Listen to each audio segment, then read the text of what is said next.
Fakta-fakta menarik yang harus kamu ketahui tentang hand sanitizer. Yuk nonton video ini, jangan skip dan selalu support channel ini dengan cara klik tombol subscribe, like, share, and comment this video. Let's start to talk. Talk with Gas. Hello everyone, welcome back to my YouTube channel. Talk with Gas, episode pertama ini bukan hanya kita hanya berbincang-bincang dengan narasumber yang akan kita hadirkan, tapi juga memberikan informasi dan wawasan yang sangat banyak sekali yang masih berkaitan dengan pandemi COVID-19. Di dalam kesempatan kali ini, kita akan bisa mengetahui fakta-fakta menarik yang memang belum banyak orang ketahui tentang hand sanitizer, terutama kandungan-kandungan apa saja sih yang terdapat di dalam hand sanitizer, serta bagaimana zat-zat tersebut dapat bekerja untuk meminimalisir pertumbuhan dari virus. Oleh karena itu, jangan berlama-lama, kita kenalan dulu yuk dengan tamu kita hari ini. Who is Tiara? Dengan nama lengkap Tiara Damara Kartikasari, lahir di Bogor 27 September 1999. Sekarang menetap di Cimahi, Jawa Barat. Tiara adalah seorang mahasiswa dari Universitas Jenderal Ahmad Yani dari jurusan farmasi yang memiliki hobi membaca.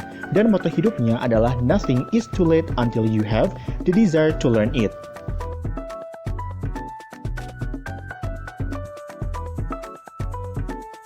Selain itu, prestasi dari Tiara yaitu adalah sebagai berikut.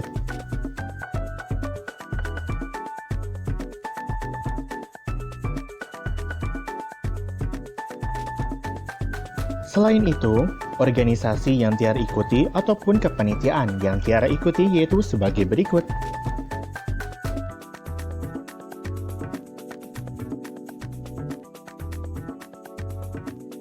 Hi Tiara, this question is for you. Why is hand sanitizer use is important to minimize virus growth? Could you answer about this question and also share some information about this as well? Time is yours.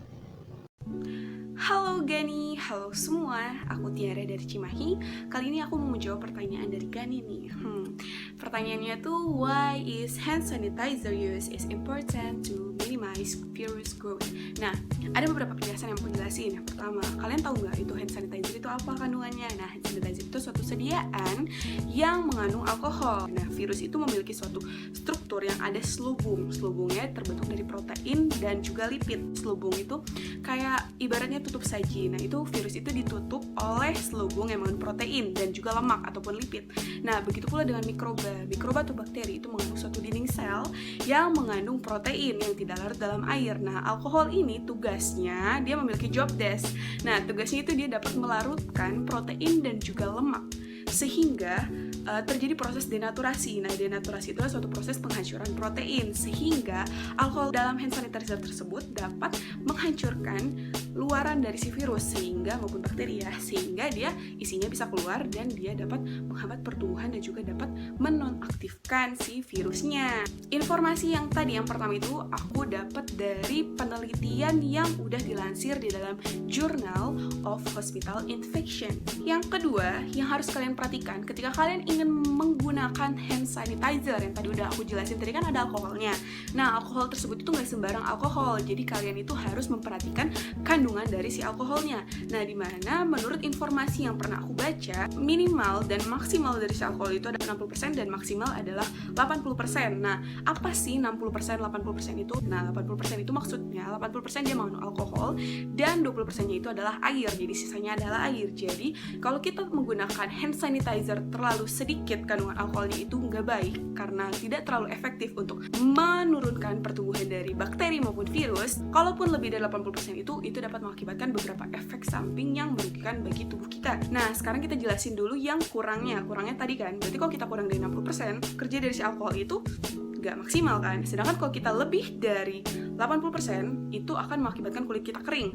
Dan juga fungsi dari air ini menurut pengetahuan yang aku dapat di kuliah, nah jadi fungsi dari air di dalam alkohol itu untuk dapat menghantarkan alkohol untuk dapat menembus dinding-dinding dari si bakteri maupun dari si virus. Jadi nggak butuh alkohol tok atau alkohol aja, jadi dia butuh air juga untuk masuk ke dalam. Kemudian yang ketiga, menurut Dr. Santi dari Medical Center Kompas Gramedia itu mengatakan mengatakan bahwa penggunaan hand sanitizer itu nggak boleh terlalu banyak dan nggak boleh terlalu sedikit ketika kalian menuangkan.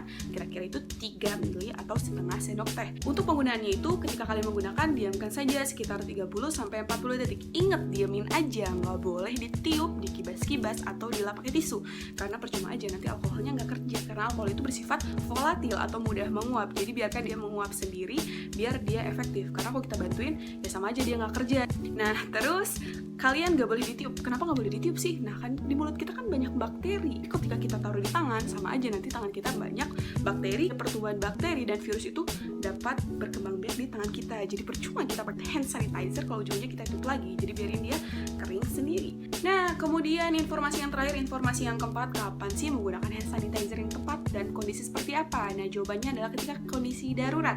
Kondisi darurat dalam hal ini maksudnya adalah ketika kalian tidak cukup air dan tidak ada sabun, atau ketika kalian sedang berpergian atau sedang di dalam suatu kondisi di mana nggak ada air atau kalian nggak bisa nemuin air. Nah, kalian bisa pakai hand sanitizer karena penggunaan air dan sabun itu lebih efektif daripada hand sanitizer. Menurut penelitian oleh Mary Louise di University of South Wales mengatakan bahwa sabun itu bersifat amphiphil, di mana amphiphilic itu sabun dapat larut dalam lemak dan juga dapat larut dalam air. Nah, ketika dia digosok-gosok, sabun itu bisa larut di dalam protein yang ada di dalam virus tersebut sehingga hancur atau proses denaturasi tadi seperti alkohol.